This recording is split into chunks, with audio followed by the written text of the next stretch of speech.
Assalamualaikum warahmatullahi wabarakatuh.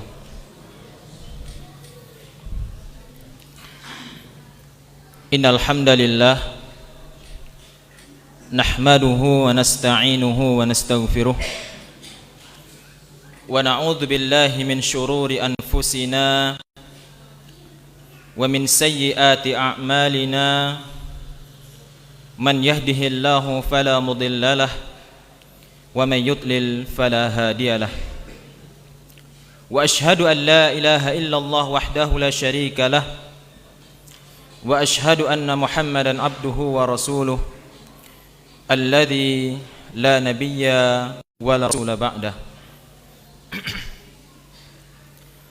Qala Allah ta'ala fi kitabihil karim, ya ayyuhalladzina amanu taqullaha haqqa tuqatih wa la tamutunna illa wa antum muslimun. Wa qala ta'ala, ya ayyuhan nasu taqu rabbakumul ladzi khalaqakum min nafsin wahidah wa khalaqa nisaa wattaqullaha alladzi tasaaluna bihi wal arham innallaha kana 'alaikum raqiba. Wa qala ta'ala, ya ayyuhalladzina amanu taqullaha wa qulu qawlan sadida yuslih lakum a'malakum wa yaghfir lakum dhunubakum wa may yuti'illaha wa rasulahu faqad faza fawzan 'azima. Amma ba'd, fa inna asdaqal hadithi kitabullah wa khairul huda huda nabiy sallallahu alaihi wasallam wa syarrul umuri muhdatsatuha fa inna kulla muhdatsatin bid'ah wa kulla bid'atin dhalalah wa kulla dhalalatin finnar. Ma'asyiral muslimin wal muslimat rahimani wa rahimakumullah. Alhamdulillah, kita bersyukur kepada Allah Subhanahu wa ta'ala yang mana pada kesempatan yang mulia ini kembali Allah Subhanahu wa ta'ala menginginkan kebaikan untuk diri kita, yang dengannya Allah memudahkan langkah kaki kita, Allah menggerakkan hati kita untuk duduk, untuk hadir di salah satu rumah-rumah Allah Subhanahu wa ta'ala, yang kemudian kita belajar tentang Islam, tentang agama yang dibawa oleh Rasul yang mulia sallallahu alaihi wasallam. Dan semoga kita semua yang hadir di tempat ini diberkahi oleh Allah Subhanahu wa ta'ala, dan semoga duduknya kita termasuk dalam sabda Nabi sallallahu alaihi wasallam, yang mana Nabi sallallahu alaihi wasallam bersabda dalam hadisnya, barang siapa yang menempuh suatu jalan dalam rangka menuntut ilmu agama, maka Allah Subhanahu wa ta'ala akan memudahkan baginya jalan menuju surganya Allah Subhanahu wa ta'ala. Amin ya rabbal alamin. Kemudian Bapak Ibu sekalian rahimani wa rahimakumullah, tidak lupa salawat beriring salam marilah senantiasa kita haturkan kepada Rasul yang mulia sallallahu alaihi wasallam, suri tauladan kita, sosok yang kita nantikan syafaatnya di hari kiamat kelak. Kemudian semoga salawat beriring salam juga senantiasa tercurahkan kepada keluarga beliau, istri-istri, putra-putra dan putri-putri beliau, sahabat-sahabat beliau, at-tabi'un, at-tabi'un, at-tabi'in, serta orang-orang yang senantiasa berpegang teguh dengan ajaran beliau hingga akhir hayat mereka. Ma'asyiral muslimin, Bapak Ibu sekalian rahimani wa rahimakumullah. Pada pertemuan yang mulia ini kita akan melanjutkan pelajaran kita tentang sejarah manusia termulia, manusia terbaik yang pernah dilahirkan di muka bumi ini, yaitu sejarahnya Rasulullah sallallahu alaihi wasallam, yang sepantasnya bagi kita sebagai umatnya kita renungkan, kita ambil pelajaran-pelajaran dari kisah-kisah beliau sallallahu alaihi wasallam tersebut. Pada pertemuan sebelumnya kita telah membacakan tentang kesedihan demi kesedihan yang dirasakan oleh Rasulullah sallallahu alaihi wasallam. Yang mana yang pertama, pada tahun ke-10 dari kenabiannya, Rasulullah sallallahu alaihi wasallam harus kehilangan seorang paman yang selama ini membelanya, yaitu Abu Thalib. Ini menjadikan kesedihan yang luar biasa bagi Rasulullah sallallahu alaihi wasallam. Kemudian kesedihan tersebut semakin bertambah ketika pamannya tersebut yang selama ini membelanya, membantunya, ia wafat dalam keadaan tidak beriman kepada Allah Subhanahu wa taala. Ia wafat di atas agama nenek moyangnya, sehingga tempat kembalinya adalah neraka Allah Subhanahu wa taala. Ma'asyiral muslimin, Bapak Ibu sekalian rahimani wa rahimakumullah. Kemudian beberapa bulan kemudian setelah wafatnya paman Nabi sallallahu alaihi wasallam, maka Nabi sallallahu alaihi wasallam kembali mendapat ujian yang luar biasa, yang mana ia ditinggalkan oleh seorang wanita yang sangat ia sayangi,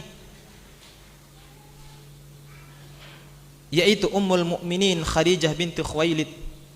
Semoga Allah Subhanahu wa taala meridainya. Seorang wanita salihah, wanita yang tak sekalipun pernah mengangkat suaranya kepada Rasulullah sallallahu alaihi wasallam. Allah Subhanahu wa taala Maha berkehendak atas segala sesuatu. Dan apabila waktu tersebut telah tiba, yaitu kematian, maka itu tidak bisa dimajukan atau dimundurkan. Maka ketika wafatnya Ummul Mukminin Khadijah binti Khuwailid ini merupakan kesedihan yang luar biasa bagi Rasulullah sallallahu alaihi wasallam. Kemudian Allah Subhanahu wa taala mengirimkan salam melalui malaikat Jibril.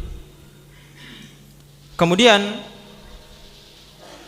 untuk disampaikan kepada Khadijah bahwasanya Allah Subhanahu wa taala membangunkan untuknya di surga rumah yang sangat indah,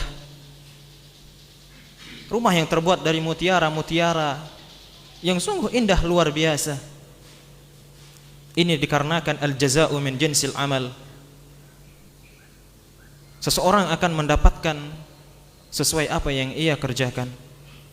Khadijah adalah wanita yang mulia, yang taat kepada suaminya, wanita pertama yang masuk ke dalam agama Islam, wanita yang sama sekali tidak pernah meragukan kenabian dan kerasulan Rasulullah sallallahu alaihi wasallam. Karenanya Allah Subhanahu wa taala menganugerahkan untuknya rumah yang indah di surganya Allah Subhanahu wa taala. Bapak Ibu sekalian rahimani wa rahimakumullah. Kemudian ad-da'watu fit Taif. Kemudian kita masuk dalam pembahasan selanjutnya, yaitu dakwah Rasulullah sallallahu alaihi wasallam di kota Taif. Wa ba'da wafatin Abi Thalib wa wafati Khadijah radhiyallahu taala anha, kharaja Nabi sallallahu alaihi wasallam min Makkah ila Taif.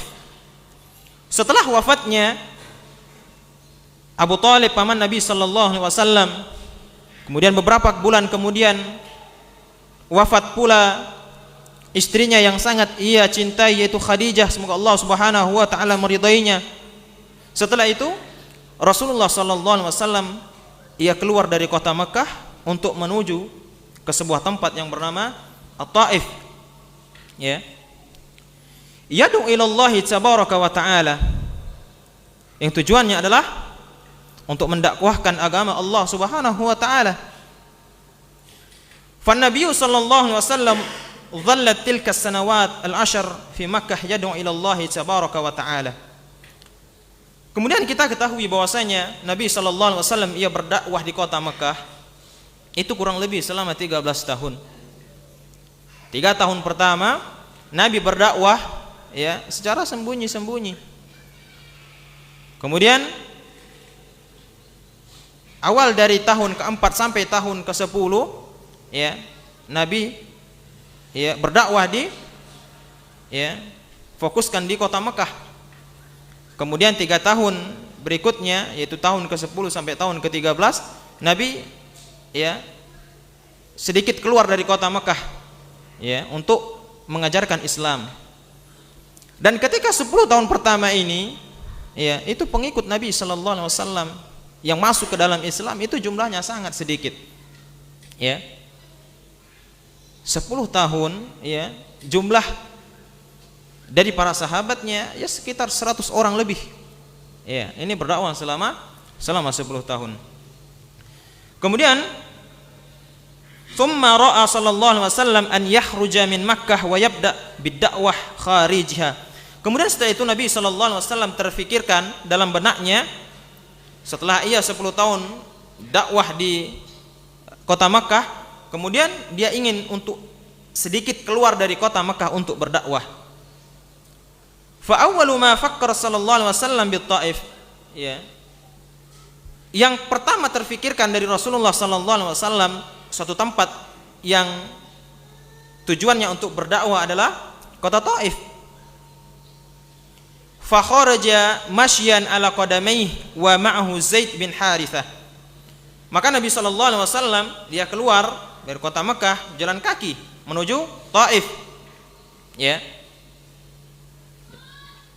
Kurang lebih jaraknya sekitar mungkin 60 sampai 70 kilo. Ya, Rasulullah sallallahu alaihi wasallam jalan kaki. Yang mana ditemani oleh Zaid bin Harithah. Yang mana Zaid bin Harithah ini adalah maulahu wa khadimuh, yaitu pembantunya Rasulullah sallallahu alaihi wasallam. Ya, orang pertama masuk dalam agama Islam ya dari kalangan pembantu. Kemudian wa kana Nabi sallallahu alaihi wasallam qad tabannahu fi awwalil amr fa kana yusamma bi Zaid bin Muhammad. Dan dahulu Nabi sallallahu alaihi wasallam ya pada awal mulanya sahabatnya ini Zaid bin Harithah ya itu diangkat oleh Nabi sallallahu alaihi wasallam menjadi anak angkatnya. Ya. Sehingga Zaid ini dia dikenal dengan Zaid bin Muhammad. Ya. Jadi orang-orang Makkah memanggilnya dengan Zaid bin Muhammad. Ya, padahal ayahnya adalah Harithah. Hatta nazala qaulullah tabaraka wa ta'ala ud'uhum li abaihim. Selama itu Zaid ya ini di Makkah dipanggil dengan Zaid bin Muhammad sampai datang firman Allah Subhanahu wa taala yang menjelaskan bahwasanya ud'uhum li abaihim, yaitu nisbatkanlah ya anak-anak mereka kepada ayah-ayah mereka. Jadi tidak boleh seseorang dinisbatkan namanya bukan kepada ayahnya. Seperti ini, Zaid bin Muhammad, padahal ayahnya bukan Muhammad tapi Harithah. Fasara yunada ba'da dzalik bi Zaid bin Harithah, maka setelah itu Zaid ini, setelah ayat ini turun, maka dia tidak lagi dipanggil Zaid bin Muhammad. Kemudian dia dipanggil dengan Zaid bin Harithah. Dia dipanggil sesuai dengan nama ayahnya, Harithah. Ma'asyiral muslimin wal muslimat rahimani wa rahimakumullah. Ini ada ceritanya tentang sahabat yang mulia ini. Zaid bin Harithah itu sebenarnya dia bukan seorang budak. Artinya seorang budak yang kemudian diperjualbelikan di pasar bebas. Tidak. Awal mulanya dia ini adalah orang yang merdeka, bukan budak. Sampai suatu ketika Zaid bin Harithah ini masa kecilnya, ketika itu dia diculik oleh orang-orang yang tidak dikenal. Penculikan anak. Dia diculik oleh orang-orang yang tidak dikenal. Kemudian dia ini diperjualbelikan di pasar. Seperti umumnya penjualan budak-budak yang penuh dengan kezaliman. Jadi Zaid bin Harithah ini diperjualbelikan di pasar. Kemudian ketika itu ada seseorang yang bernama Hakam bin Hizam. Hakam bin Hizam ini dia melihat Zaid ini, dia tertarik. Melihat anak kecil ini dia tertarik. Akhirnya apa? Dia membeli siapa? Zaid tadi. Hakam bin Hizam ini juga termasuk sahabat Rasulullah sallallahu alaihi wasallam yang masuk Islam dalam belakangan. Kemudian Hakam bin Hizam ini dia ini adalah keponakannya dari Ummul Mukminin Khadijah binti Khuwailid. Hakam bin Hizam ini dia adalah keponakannya istrinya Rasulullah sallallahu alaihi wasallam. Yang bernama Khadijah. Kemudian Hakam bin Hizam ini dia memberikan siapa Zaid tadi kepada Khadijah. Dan setelah Rasulullah sallallahu alaihi wasallam menikah dengan Khadijah, maka Khadijah dia menghadiahkan Zaid ini kepada Rasulullah sallallahu alaihi wasallam. Itu sebelum diangkatnya Rasulullah sallallahu alaihi wasallam menjadi seorang nabi dan seorang rasul. Diberikanlah siapa? Zaid tadi oleh Khadijah kepada Rasulullah sallallahu alaihi wasallam. Akan tetapi di sisi lain, ayahnya Zaid ini dia terus sedih karena dia kehilangan anaknya dan dia tidak tahu di mana anaknya tadi berada. Terus dia menangis. Dia mengatakan bakaitu ala Zaidin walam adri ma fa'al. Saya terus menangis karena Zaid. Saya tidak tahu apa yang dia lakukan sekarang. Apakah dia masih hidup atau dia sudah mati? Ini kesedihan yang dialami seorang ayah ketika ia kehilangan anaknya, anak yang sangat ia sayangi. Nah, kemudian suatu ketika ayahnya Zaid ini dia mendapat berita. Dia mendapat berita bahwasanya anaknya tersebut itu berada di Mekah. Berada di Mekah dan dia berada di keluarganya Muhammad bin Abdullah. Maka ayahnya tadi datang kepada Rasulullah sallallahu alaihi wasallam ditemani oleh saudaranya yaitu pamannya Zaid. Kemudian dia mengatakan kepada Rasulullah sallallahu alaihi wasallam hendak membeli siapa? Zaid tadi, karena tahu itu adalah anaknya. Yang mana anaknya tadi sudah diperjualbelikan budak. Nah, setelah minta ayahnya Zaid tadi untuk dibeli anaknya tadi, berapapun harganya, setinggi apapun akan dibayar oleh ayahnya karena cintanya ayahnya tadi kepada anaknya tadi. Maka kata Rasulullah sallallahu alaihi wasallam, ya, engkau tidak perlu untuk membelinya. Ya, apalagi dengan harga yang tinggi. Sekarang kita kembalikan ke Zaid, kata Rasulullah sallallahu alaihi wasallam. Ya, kita kembalikan ke Zaid, ya. Kalau dia mau ikut kepadamu, maka silahkan. Akan tetapi dia apabila mau ikut kepada saya, itu pilihannya dia. Artinya pilihan tersebut kita kembalikan kepada Zaid bin Harithah.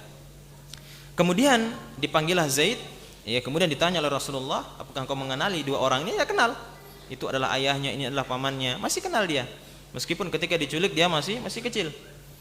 Ya. Kemudian ditawari oleh Rasulullah sallallahu alaihi wasallam, apakah engkau akan ikut kepada ayahmu atau kepada saya? Maka kata Zaid bin Harithah ini, ya, dia mengatakan, wallahi saya tidak akan ikut kepada siapapun kecuali kepada engkau, wahai Muhammad. Ya, ketika itu Rasulullah belum menjadi seorang nabi.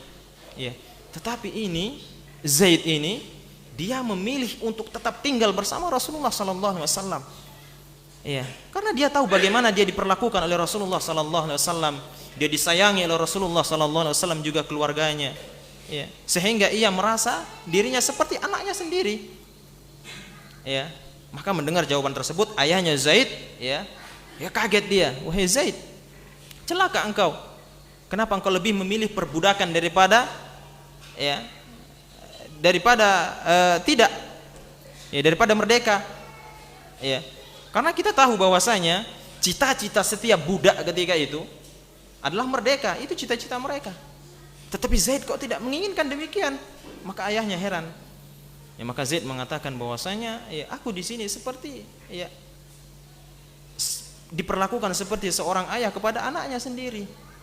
Ya, diperlakukan dengan baik oleh Rasulullah sallallahu alaihi wasallam. Kemudian setelah dengan penjelasan-penjelasan tersebut, maka ayahnya tadi merasa bahagia. Ya, meskipun anaknya tidak ikut pulang, tapi dia senang mendengar berita tersebut bahwasanya anaknya berada di lingkungan yang baik, bersama dengan orang yang baik, yang luar biasa akhlaknya, muamalahnya. Ya. Maka setelah itu Rasulullah sallallahu alaihi wasallam kagum kepada Zaid. Akhirnya Rasulullah membawa Zaid keluar, ya. Disebutkan dalam sebuah riwayat dibawa ke pasar, kemudian diumumkan bahwasanya ini adalah Zaid, ya, ibni. Zaid ini adalah anak saya. Makanya ketika itu dinamakan Zaid bin Muhammad. Ya, karena Rasulullah sangat sayang kepadanya. Zaid bin Muhammad, sampai turun, ya, firman Allah Subhanahu wa taala, ud'uhum li abaihim. Artinya seseorang itu harus dinisbatkan kepada ayahnya. Setelah itu, ya, baru berubah, ya, menjadi Zaid bin Harithah.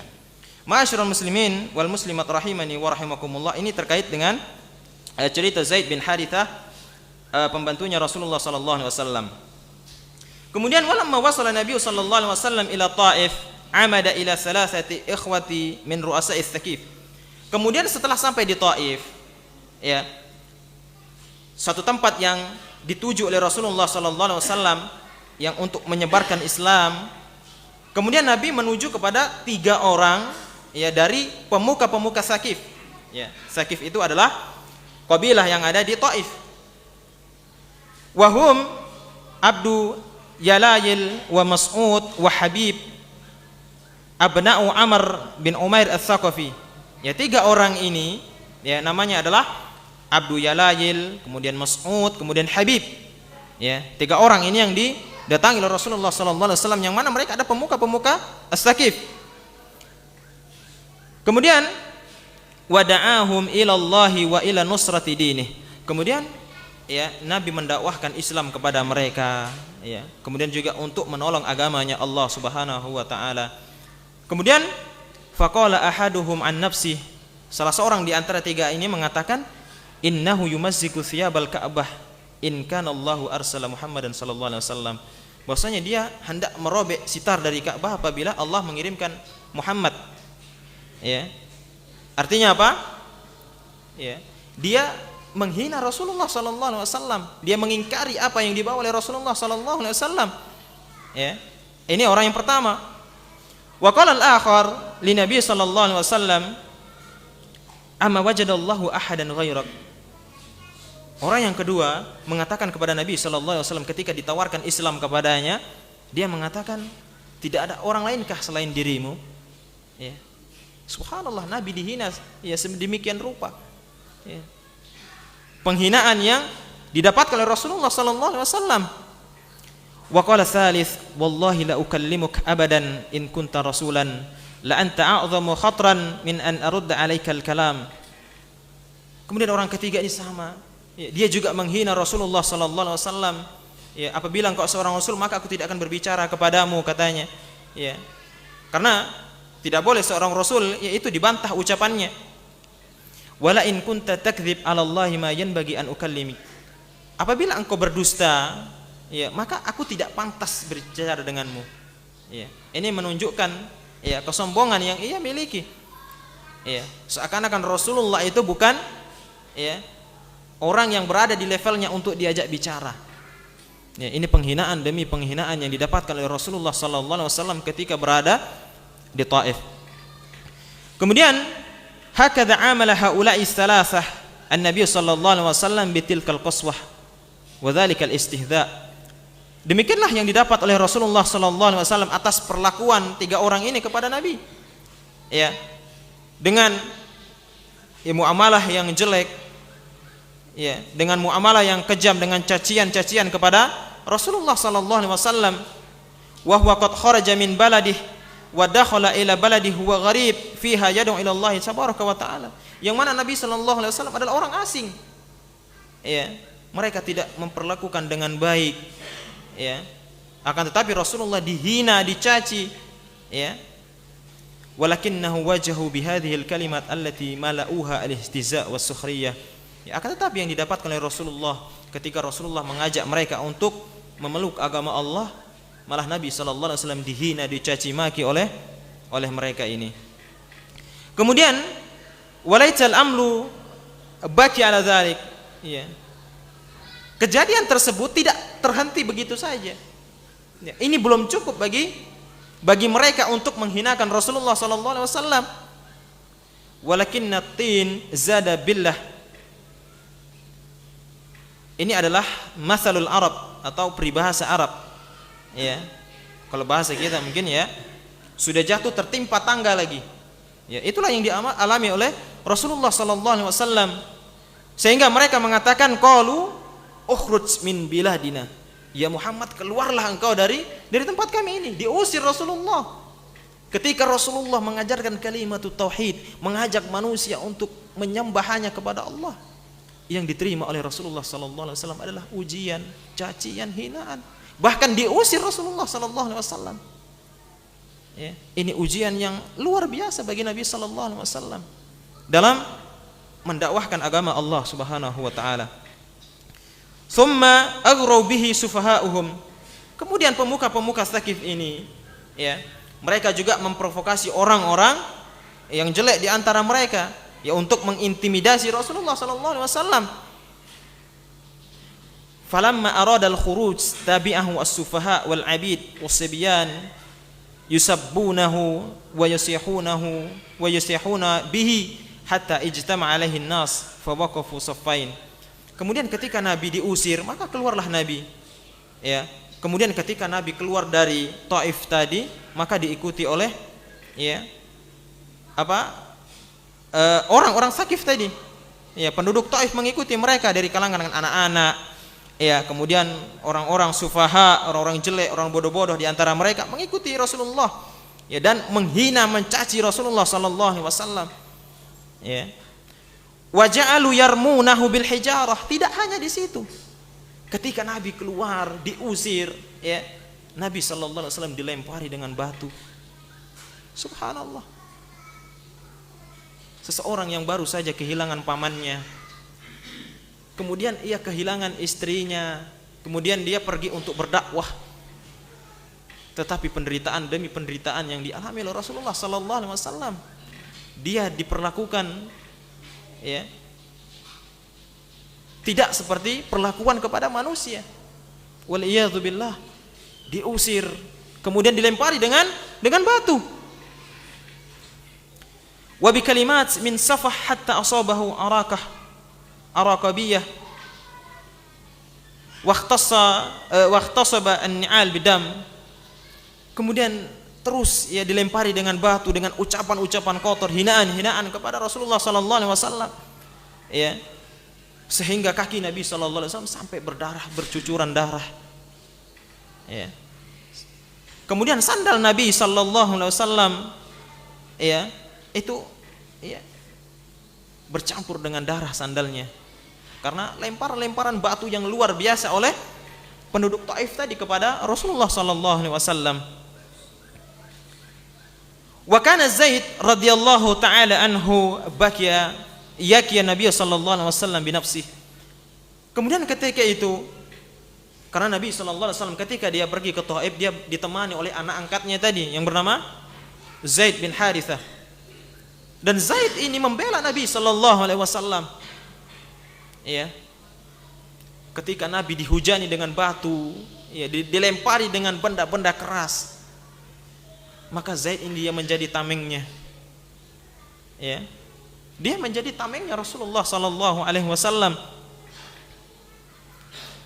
Hatta asabahu syujat fi ra'sih. Sampai ya kepalanya Zaid bin Harithah itu luka yang sangat parah. Ya, karena lemparan-lemparan dari penduduk Taif tadi. Ya. Lihat bagaimana perjuangan sahabat Rasulullah sallallahu alaihi wasallam dalam membela Rasulnya yang mulia.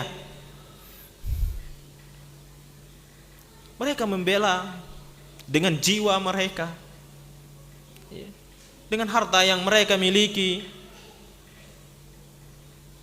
Dan ma'asyiral muslimin rahimani wa rahimakumullah, tugas kita hari ini tidak seperti mereka. Tugas kita hari ini adalah kita mengajarkan apa yang dibawa oleh Rasulullah sallallahu alaihi wasallam. Kita mengamalkan apa yang diajarkan oleh Rasulullah sallallahu alaihi wasallam. Tidak seperti sahabat-sahabat Rasulullah yang mana darah mereka itu dikorbankan, ya, untuk menjaga Rasulullah sallallahu alaihi wasallam. Tugas mereka lebih berat daripada kita. Kita hanya ditugaskan, ya, untuk mengamalkan apa yang beliau perintahkan, untuk mengerjakan apa yang beliau perintahkan dan meninggalkan apa yang beliau larang sallallahu alaihi wasallam. Bapak Ibu sekalian rahimani wa rahimakumullah. Kemudian fasara Nabi sallallahu alaihi wasallam yamshi wa hula yadribunah hatta iltaja ila haid li'utbah wa syaibah.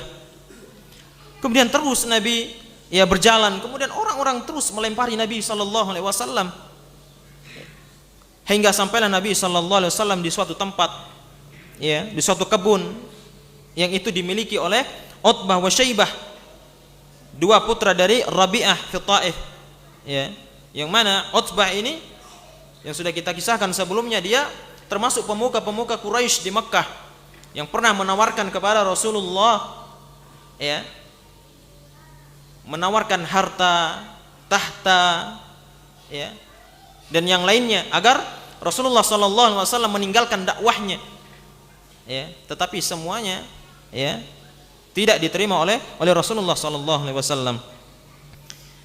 Kemudian fadakhala Rasulullah sallallahu alaihi wasallam al-haid faja'a ila habilah min inab. Kemudian sampailah Nabi sallallahu alaihi wasallam, ya, di sebuah kebun, ya, yang itu ada pohon anggurnya. Kemudian Nabi sallallahu alaihi wasallam duduk di bawahnya, sedikit dinaungi oleh pohon kecil tersebut. Kemudian Nabi bersandar di tembok. Wada'a bi du'ai mala'u al-luju war-rakbah bima indallahi tabaraka wa ta'ala. Kemudian Nabi sallallahu alaihi wasallam dia berdoa kepada Allah Subhanahu wa taala dengan penuh rasa harap. Walladzi min khilalihi yadhhar lil mu'min kaifa annahu yajib alaihi daiman yasdaq ma Allah wa an yaltaja ilaih. Dan begitulah seharusnya seorang mukmin yang selalu dia harus jujur kepada Allah, harus bersandar hanya kepada Allah Subhanahu wa taala atas segala problem kehidupan yang ia alami. Begitulah Nabi sallallahu alaihi wasallam, ya, kemudian Nabi sallallahu alaihi wasallam berdoa, ya, dalam doanya tersebut, Allahumma ilaika ashku dha'fa quwwati wa qillata hilati wa ila akhirih. Kemudian Nabi berdoa, ya Allah, ya, Nabi mengeluhkan tentang, ya, menyampaikan tentang lemahnya dia, ya. Tidak ada kekuatan tanpa kekuatan atau pertolongan dari Allah Subhanahu wa taala, ya, dan seterusnya dalam doanya tersebut. Akan tetapi ma'asyiral muslimin, Bapak Ibu sekalian rahimani wa rahimakumullah, hadis tersebut berkaitan dengan doa ini, ya, ini adalah hadis yang dikatakan oleh Syekh Al-Albani rahimahullah itu merupakan hadis yang lemah, ya, hadisun dhaif.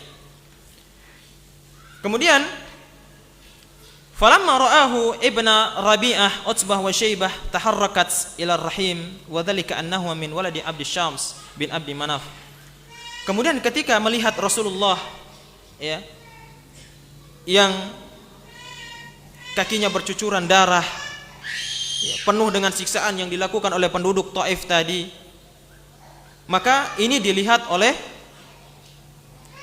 anak dari Rabi'ah, ya, dua orang anak yang bernama Utbah dan Syaibah.